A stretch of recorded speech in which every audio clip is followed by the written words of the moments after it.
Hi everybody, this is Alexa from Pages of Forbidden Love, and I am here for my September to be read pile, although I feel like it's going to be really boring because it's basically my August to be read pile.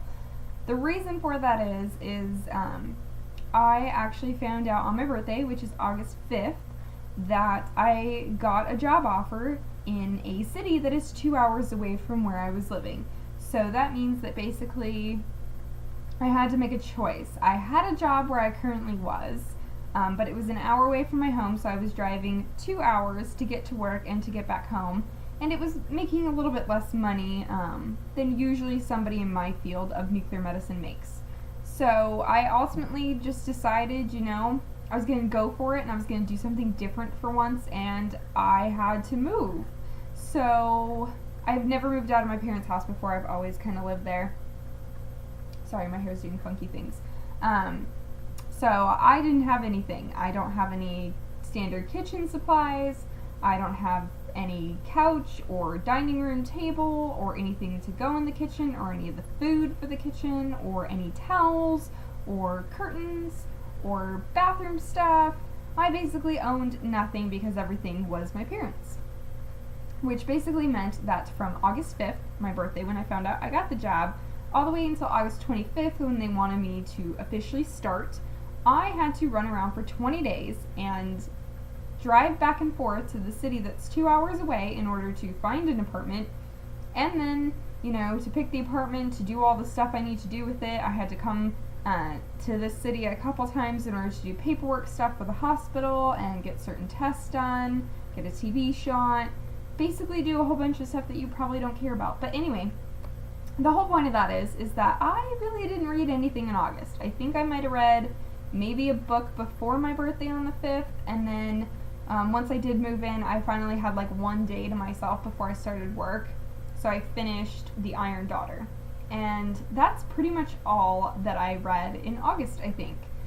So yeah, my August to be read pile is basically now becoming my September to be read pile, just because I was unable to read anything. I kind of planned on August to be this big month, it's my birthday, and I get lots of books for my birthday always, so I wanted to have lots of reading time, so I had a huge August to be read pile.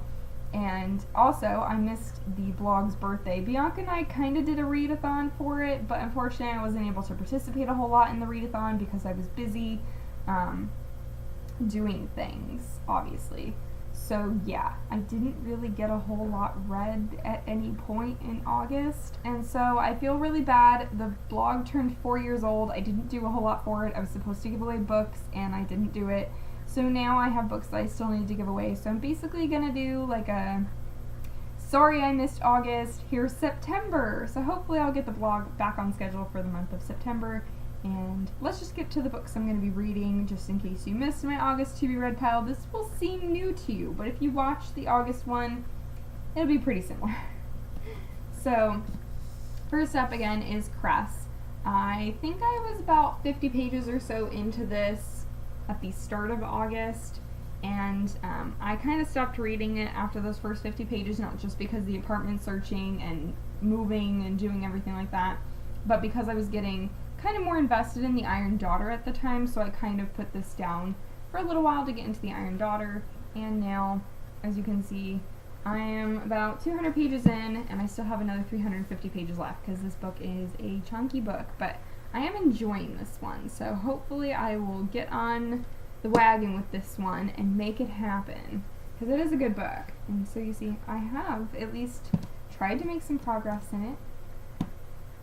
Next up is Sacrificial Magic. I think I've had this on my pile for a while already. It is the 4th book in this series, and I do want to kind of keep up to date with the series. There's 5 books currently out, and a 6th book is sort of planned, but she doesn't really have any kind of release information on it yet or anything like that. So, trying to stay as up to date on this urban fantasy series as I can. Plus, I haven't read a lot of urban fantasy this year, and it's already September, so here we go.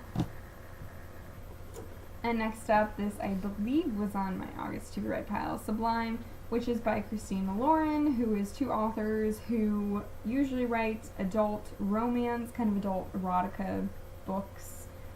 Beautiful Player, the whole Beautiful series. They also recently wrote Filthy Boy. So usually they write adult books, so I'm really interested in reading this. And this doesn't come out until October, so if I read it in September, at least I can have the review up on time for when the book actually releases.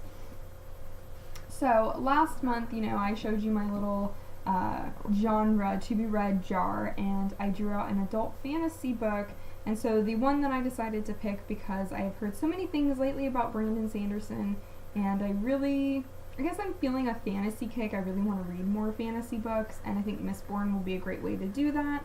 Some people say that this isn't adult, but you know what? The book, when it was first published, used to be found in the adult section, and now they're suddenly making it with a teen cover and putting it in the teen section. So I hope it's the same story as the adult story, because I don't really want anything to be toned down. I want all the blood and the guts and the violence and the sword fights and, anything that this book contains. So, yeah, this book is chunky though. I mean, it doesn't really look very big, but it's almost 700 pages. It's just that the pages are super, paper thin, like they could tear. So, we'll see. Next, of course, which I don't think was in my August to be read pile because it hadn't yet come out yet, but Isla and the Happily Ever After. I was on a contemporary kick. Don't know if I still am or not because I've been reading so many fantasy paranormals again, but I do want to read this, of course, because it's Stephanie Perkins. We waited 3 years for this book, and we really need to read it. I don't like that the new covers do not match the old covers, by the way. It bugs me. Something that wasn't on my August to be read pile. The Iron Daughter was on my August to be read pile, so I'm putting the Iron Queen on my September pile. I was okay with the Iron King. I didn't really think it was amazing. I think I gave it a 3.5. I haven't written my review yet for Iron Daughter, but I'm thinking about a 4. I'm getting a little bit more involved in the characters and involved in the world. I still feel like these stories are like adventure stories where, they have to just travel all over the place and do the things they have to do, but at least now you know more about the creatures and you know more about the world. And there's something that happened at the end of the second book that I'm kind of wondering, how much fairy world is going to be involved in this one.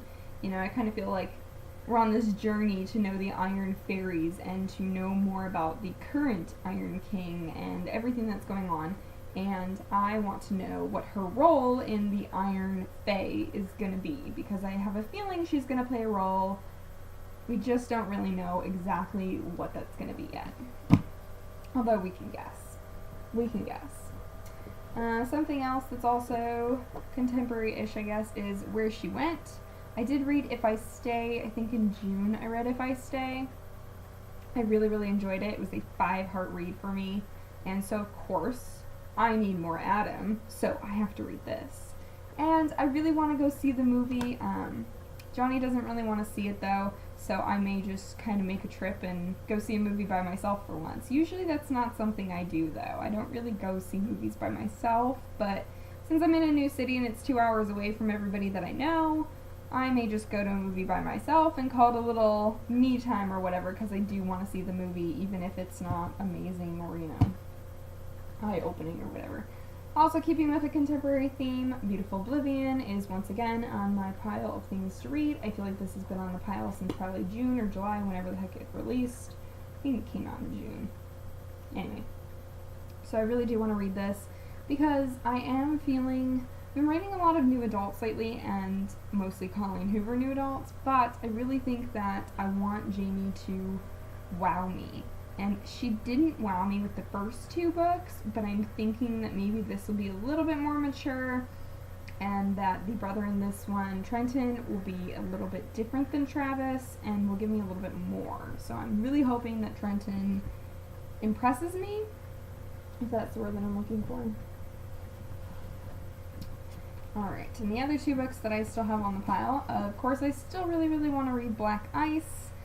Johnny actually picked this out for me to read, I think during one of the readathons I think Bad Books readathon. Johnny picked this out as my book that somebody picks for you, and I still haven't read it because I didn't get to it in Bad Books because I think I was busy during, oh no, it wasn't Bad Books, it was, Bad Books just happened, but I didn't participate, unfortunately, because I was moving.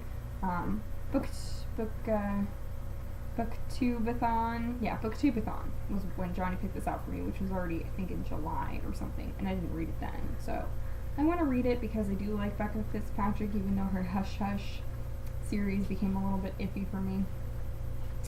And then the last one that I still want to get to is The Beautiful Ashes, which is another new adult book, but it's paranormal, and the reviews have kind of just started coming out for this because it is releasing here in September. The reviews are finally hitting the blogosphere, and most people are saying it's pretty good. Most people are saying it's not Cat and Bones, but then again, you know, could you really expect Cat and Bones again? Does every author really get that twice in her lifetime? You know, to have such a big, powerful romance series. But anyway, this is new adult, and I want to see what she's able to accomplish in a new adult series versus her adult paranormal series. So, yes, once again, I have way too many books picked out for myself. Let's see here.